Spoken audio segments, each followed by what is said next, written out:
ആരെങ്കിലും ഇന്ത്യൻ വിജയത്തിന് ശേഷം ജയ് ശ്രീറാം എന്ന് ഉച്ചത്തിൽ വിളിച്ചു പറഞ്ഞിരുന്നെങ്കിൽ എന്താകുമായിരുന്നു സ്ഥിതി?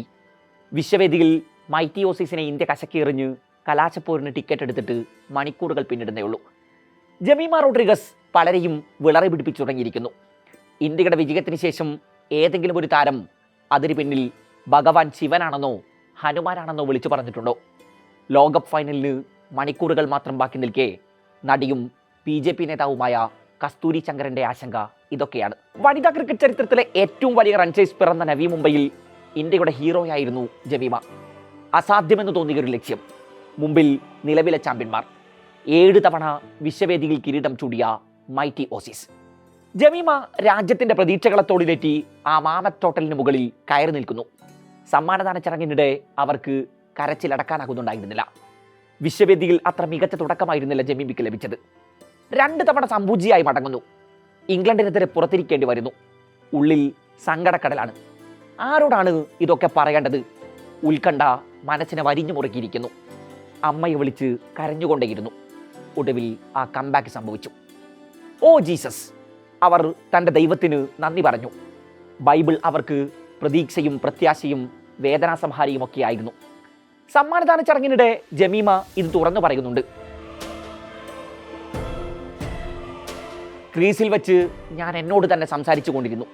എന്നാൽ ഇന്നിങ്സ് പാതി ദൂരം പിന്നിട്ടതും ഞാൻ അവശയായി. ബൈബിൾ എന്നെ ഉണർത്തി. തളരാതെ പിടിച്ചു നിൽക്കുക, ദൈവം നിങ്ങൾക്കായി പോരാടും. ആ വചനങ്ങൾ എനിക്ക് കരുത്തു പകർന്നു. അല്ല, ഞാൻ ഒറ്റക്കായിരുന്നില്ല, അവനുമുണ്ടായിരുന്നു. ജീസസിന് നന്ദി, ജമീമ പറഞ്ഞവസാനിപ്പിച്ചു. ആരെങ്കിലും ചൊടിപ്പിക്കാൻ മാത്രം ഇതിൽ എന്തെങ്കിലും ഉണ്ടായിരുന്നു? ഇല്ല. പക്ഷേ ചിലരെയെങ്കിലും അത് ചൊടിപ്പിച്ചിട്ടുണ്ട്, തീർച്ച. സംഘപരിവാറിന്റെ സൈബർ ആക്രമണങ്ങൾക്ക് പലകുറി വിധേയയായിട്ടുള്ള ജമീമക്ക് ഇത് പുത്തരികൊന്നുമല്ല. 1 വർഷം മുമ്പാണ് മുംബൈ ജിംഖാന ക്ലബ്ബ് ജമീമയുടെ അംഗത്വം റദ്ദാക്കിയത്. ജമീമയുടെ പിതാവ് ഇവാൻ റോഡ്രിഗസ് മതപരമായ കാര്യങ്ങൾക്ക് ക്ലബിനെ ഉപയോഗപ്പെടുത്തുന്നു, മതപരിവർത്തനത്തിന് ശ്രമിക്കുന്നു തുടങ്ങിയ ആരോപണങ്ങൾ ഉന്നയിച്ചായിരുന്നു ക്ലബിന്റെ നടപടി. അക്കാലത്ത് ജമീമയ്ക്കെതിരെ സംഘപരിവാർ സൈബർ ഹാൻഡിലുകൾ കടുത്ത സൈബർ ആക്രമണങ്ങൾ അടിച്ചുവിട്ടു. എന്നാൽ താൻ നിയമവിരുദ്ധമായി ഒന്നും ചെയ്തിട്ടില്ല എന്നായിരുന്നു ഇവാൻ റോഡ്രിഗസിന്റെ വിശദീകരണം. 2 വർഷം മുമ്പാണ് ജിംഖാന ക്ലബിൽ ജമീമക്ക് 3 വർഷത്തെ ഓണററി മെമ്പർഷിപ്പ് ലഭിച്ചത്.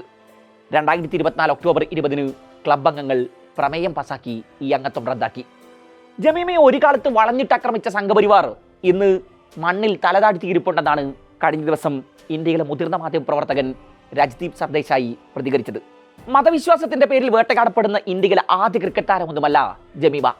നേരത്തെ T20 ലോകകപ്പ് വിജയിച്ച സമയത്ത് അള്ളാഹുവിന് നന്ദി എന്ന തലവാചകത്തോടെ ഇന്ത്യൻ പേസർ മുഹമ്മദ് സിറാജ് പങ്കുവച്ച ചിത്രം സംഘപരിവാറിനെ ചൊടിപ്പിച്ചു. പോസ്റ്റിന് താഴെ സംഘപരിവാർ സൈബർ ഹാൻഡിലുകൾ താരത്തിനെതിരെ കടുത്ത ആക്രമണങ്ങൾ അടിച്ചുവിട്ടു.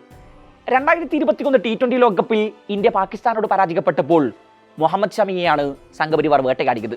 ഇന്ത്യൻ ടീമിലെ പാക്ചാരൻ എന്നും ഷമി പാകിസ്ഥാന്റെ കയ്യിൽ നിന്ന് പണം വാങ്ങി ഇന്ത്യയെ തോൽപ്പിച്ചെന്നും വരെ പോയി ആരോപണങ്ങൾ. അന്ന് 10 വിക്കറ്റിനാണ് ബാബർ അസമിനും സംഘത്തിനും മുന്നിൽ ഇന്ത്യ പരാജയപ്പെട്ടത്.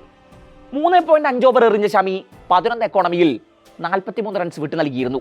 സൈബർ ആക്രമണങ്ങൾ കനത്തതോടെ ഷമിക്ക് പിന്തുണയുമായി ക്രിക്കറ്റ് ലോകത്തെ പ്രമുഖർ പലരും രംഗത്തെത്തി. അക്കൂട്ടത്തിൽ സച്ചിൻ ടെണ്ടുൽക്കറും വിരാട് കോഹ്ലിയും വീരേന്ദർ സെവാഗും ഒക്കെ ഉണ്ടായിരുന്നു. പാകിസ്ഥാൻ ചാരനെന്ന ആരോപണം ഷമിയെ വല്ലാതെ തളർത്തി. കടുത്ത ഡിപ്രഷൻ മൂലം ഇന്ത്യൻ പേസർ ഒരിക്കൽ ആത്മഹത്യയ്ക്ക് ശ്രമം നടത്തിയെന്ന് അദ്ദേഹത്തിന്റെ സുഹൃത്തിന്റെ ഞെട്ടിക്കുന്ന വെളിപ്പെടുത്തലുണ്ടായി. അക്കാലത്ത് പല സമ്മർദ്ദങ്ങളിലൂടെ കടന്നു പോവുകയായിരുന്നു ഷമി. എന്നാൽ പാകിസ്ഥാനെതിരായ മത്സരത്തിന് ശേഷമുണ്ടായ വാതുവെപ്പ് ആരോപണങ്ങൾ അദ്ദേഹത്തെ ഡിപ്രഷനിലേക്ക് തള്ളിക്കിട്ടു. ഒരു ദിവസം രാത്രി 19ാം നിലയുടെ ബാൽക്കണിയിൽ നിൽക്കുന്ന ഷമിയെ കണ്ട് ഞാൻ ഭയന്നു. അന്നവൻ എന്നോട് പറഞ്ഞത് ഇതാണ്: ജീവിതത്തിൽ ഞാൻ എന്തും സഹിക്കും, എന്നാൽ എൻ്റെ രാജ്യത്തെ ഞാൻ ഒറ്റുകൊടുത്തു എന്ന ആരോപണം അത് ഏറെ അസഹനീയമാണ്. ഷമിയുടെ സുഹൃത്ത് ശുഭാങ്കർ മിശ്ര വെളിപ്പെടുത്തി. പിന്നീട് 2 വർഷങ്ങൾക്കിപ്പുറം ഇന്ത്യ ഫൈനലിൽ പ്രവേശിച്ച 2023 ലോകകപ്പിൽ ടീമിന്റെ ഹീറോയായിരുന്നു ഷമി. 2023 അഹമ്മദാബാദിൽ നടന്ന ഇന്ത്യ ഓസീസ് 4ാം ടെസ്റ്റിനിടെ ഷമിയുടെ പേര് വിളിച്ച് ആരാധകർ ജയ് ശ്രീറാം മുഴക്കിയതും വലിയ വാർത്തയായിരുന്നു. ജമീമ റോഡ്രിഗസ് വരെ എത്തി നിൽക്കുന്ന ഈ നീണ്ട പട്ടികയിൽ ഇനി എത്ര ആൾ കൂടി കയറി നിൽക്കുമെന്ന് കണ്ടറിയണം. ഏതായാലും നാളെ വിശ്വവേദിയിൽ ഇന്ത്യ ദക്ഷിണാഫ്രിക്കയ്ക്കെതിരെ കലാശപ്പോരിനിറങ്ങുമ്പോൾ രാജ്യത്തിന്റെ നീലക്കുപ്പായമണിഞ്ഞ് ജമീമയും കളത്തിലെത്തും. അവളുടെ ഹൃദയം നിറയെ ജീസസ് ഉണ്ടാകും.